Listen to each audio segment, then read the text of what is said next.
Hello दोस्तों, कैसे हो आप सभी। स्वागत है आपका मेरे एक और नया मज़ेदार और एंटरटेनिंग वीडियो में।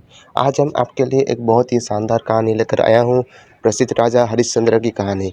दोस्तों, पिछले वीडियो में आवाज़ थोड़ी क्लियर नहीं हो पाया था, तो इसलिए माफ़ी चाहता हूँ, लेकिन इस वीडियो में आपके लिए बेहतर क्वालिटी का वीडियो बनाया है।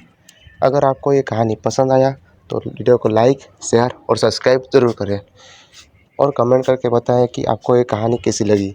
तो चलिए शुरू करते हैं आज की अद्भुत कहानी, सत्य पर अड़े हुए राजा हरिश्चंद्र की कहानी।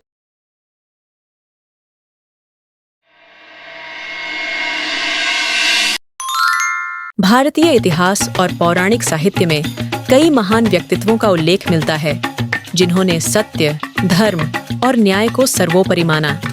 परंतु उन सभी में से यदि किसी का नाम सबसे पहले लिया जाता है, तो वह है राजा हरिश्चंद्र। उन्हें सत्यवादी हरिश्चंद्र कहा जाता है।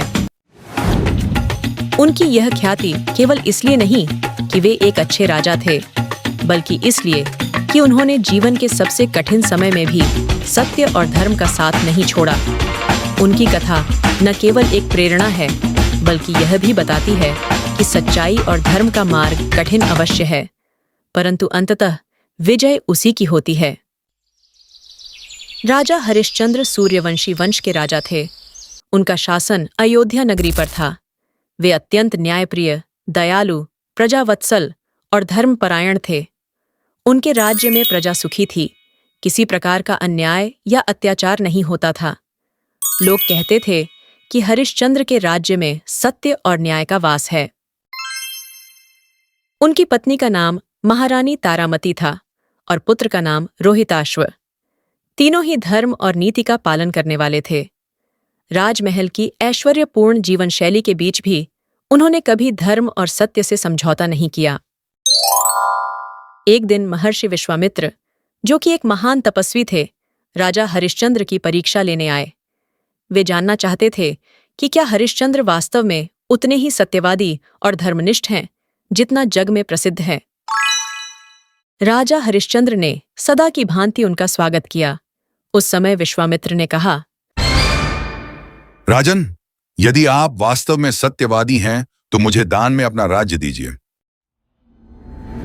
हरिश्चंद्र क्षण भर के लिए चकित अवश्य हुए, परंतु उन्होंने बिना किसी विलंब के अपना संपूर्ण राज्य महर्षि को समर्पित कर दिया। वे जानते थे कि राजा का वचन कभी झूठा नहीं होना चाहिए। राज्य दान देने के बाद हरिश्चंद्र ने महर्षि से प्रजा की भलाई की प्रार्थना की। विश्वामित्र ने उनकी सत्यनिष्ठा की और अधिक परीक्षा लेने का निश्चय किया। उन्होंने कहा, राजन, आपने मुझे राज्य दान दिया, परंतु दान देते समय दक्षिणा देना भी आवश्यक है। राजा के पास अब कुछ भी शेष नहीं था। तब विश्वामित्र ने उन्हें दक्षिणा चुकाने के लिए वाराणसी जाकर श्रम करने का आदेश दिया। दक्षिणा चुकाए बिना वे अपनी प्रतिज्ञा पूर्ण नहीं कर सकते थे। राजा, रानी और उनका पुत्र वाराणसी पहुंचे।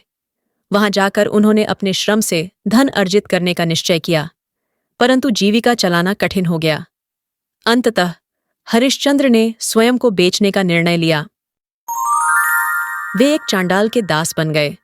चांडाल ने उन्हें श्मशान भूमि की देखभाल और वहां मृतकों के दाह संस्कार पर शुल्क लेने का कार्य सौंपा। तारामती ने एक धनी ब्राह्मण के यहां दासी का काम स्वीकार कर लिया और रोहिताश्व उनके साथ रहने लगा।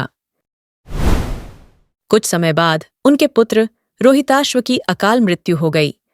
रानी तारामती अपने पुत्र का शव लेकर श्मशान पहुंची। वहां हरिश्चंद्र श्मशान के द्वारपाल की भूमिका में खड़े थे। उन्हें पहचान कर भी उन्होंने नियम का पालन करते हुए कहा, जब तक दाह संस्कार का शुल्क न दिया जाए तब तक अंतिम संस्कार नहीं हो सकता। स्वामी, यह हमारा अपना पुत्र है।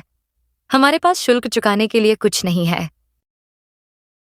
राजा हरिश्चंद्र की आंखों से आंसू बह निकले, परंतु उन्होंने कहा, रानी, सत्य और धर्म के नियम सबके लिए समान हैं। यदि मैं तुम्हें बिना शुल्क के अनुमति दूं तो यह सत्य और न्याय का उल्लंघन होगा। रानी असहाय होकर वहीं गिर पड़ी।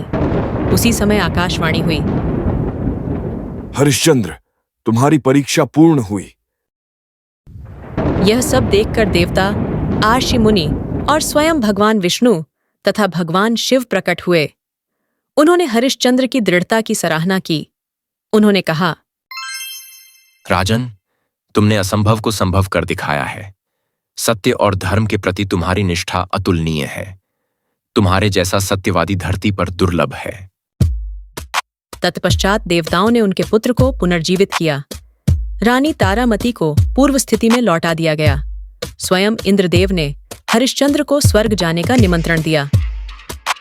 सत्यवादी हरिश्चंद्र की कथा यह संदेश देती है कि सत्य का मार्ग कठिन और कष्टकारी अवश्य होता है, परंतु जो व्यक्ति उस पर अडिग रहता है, अंततः वही विजयी होता है।